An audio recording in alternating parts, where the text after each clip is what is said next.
안녕하세요. 법대로 내 맘대로 박찬계 법무사입니다. 제 영상이 유익하시다면 구독을 꼭 눌러주세요. 오늘 제목은 아파트 위탁관리업체가 미납관리비 청구해소를 제기할 수 있을까요? 입니다. 아파트 등 집합건물의 관리 업무를 담당할 권한과 의무는 입주자 대표회의 등 관리단과 관리인에게 있고, 관리단이나 관리인은 전문적인 위탁관리업자와 관리위탁계약을 체결하고 건물 관리 업무를 수행하게 할 수 있습니다. 이에 따라 대부분의 아파트나 오피스텔은 입주자 대표회의 등 관리단을 구성하기는 하나 관리비 징수, 주차관리, 경비, 청소 등 건물 관리 업무에 관하여는 위탁관리업체와 위탁관리 계약을 체결하고 관련 업무를 수행하게 합니다. 대법원 판례에 따르면 관리단 등이 위탁관리업체와 관리위탁계약을 체결할 때 집합건물 관리비 후 부과 징수를 포함한 포괄적인 관리 업무를 위탁하는 것이 통상적이고, 여기에는 관리비에 관한 재판상 청구 권한을 수여하는 것도 포함되어 있습니다. 이러한 관리 업무를 위탁받은 위탁관리업자가 관리 업무를 수행하면서 구분 소유자 등의 체납 관리비를 추심하기 위하여 직접 자기 이름으로 관리비에 관한 재판상 청구를 하는 것은 신탁법 제6조 규정에 따라 무효가 되는 임의적 소송 신탁에 해당하지만, 집합건물 관리 업무 성격과 거래 현실 등을 고려하면 이는 특별한 사정이 없는 한 허용되어야 하므로 위탁관리업자는 관리비를 청구할 당사자 적격이 있다는 것입니다. 즉, 위탁관리업체는 스스로 원고가 되어 아파트 등 집합건물의 관리비를 체납한 특정 호실 소유자를 피고로 하여 미납관리비 청구해소를 제기할 수 있고, 승소가 확정되면 그 특정 호실의 소유자 재산에 대하여 강제 집행을 할 수 있다는 것입니다.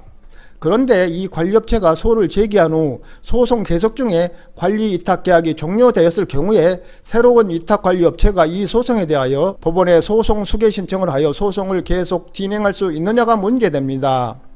민사소송법 제237조 제1항은 일정한 자격에 의하여 자기 이름으로 남을 위하여 소송 당사자가 된 사람이 그 자격을 잃거나 죽은 때에 소송 절차는 중단된다. 이 경우 같은 자격을 가진 사람이 소송 절차를 수개하여야 한다고 규정하고 있습니다.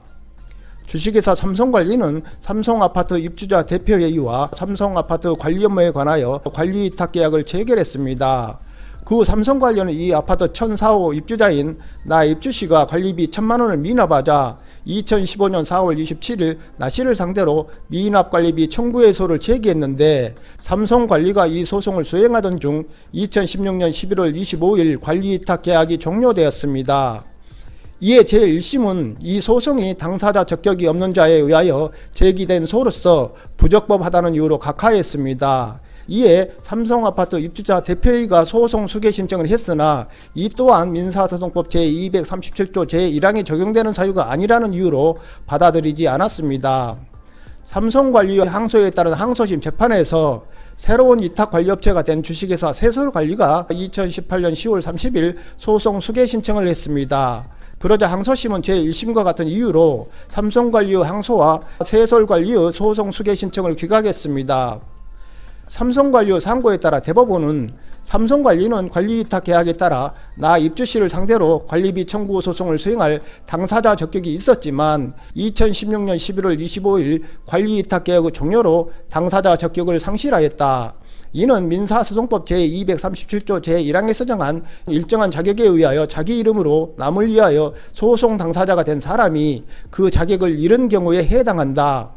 삼성관리에게 적법한 소송 대리인이 선임되지 않았다면 관리위탁계약의 종료로 이 사건 소송 절차의 중단 사유가 발생하므로 그 자격을 가진 새로운 관리업자나 관리단의 소송 수개가 있어야 소송 절차를 진행할 수 있게 된다. 사정이 이러하다면 항소심으로서는 소송 절차 중단 여부를 확인하고, 소송 절차가 중단되었다면 삼성관리의 소송 수개 신청인을 조사하여 세솔관리가 삼성관리와 같은 자격을 가진 업체라면 소송 절차가 계속 진행될 수 있도록 했어야 한다. 그런데도 항소심은 이 사건에 민사소송법 제237조 제1항이 적용되지 않는다는 이유로 이 사건 소를 각하한 제1심 판결을 그대로 유지하고 소송 수개 신청인인 세솔관리의 소송 수개 신청도 기각하였다. 이러한 항소심의 판단에는 민사소송법 제237조 제1항에 따른 소송 절차의 중단과 수개에 관한 법률을 오해하여 판결에 영향을 미친 잘못이 있다고 하면서 항소심 판결을 파기환송했습니다. 즉 삼성관리는 위탁관리 업체로서 삼성아파트 입주자 대표를 위하여 소송 당사자가 되었으나 위탁관리 계약 종료로 당사자로서 자격을 잃었으므로 소송 절차가 중단되었고 삼성관리와 같은 자격을 가진 세솔관리가 소송 절차를 수기하여 소송을 진행할 수 있다는 것입니다. 오늘은 여기까지입니다. 감사합니다.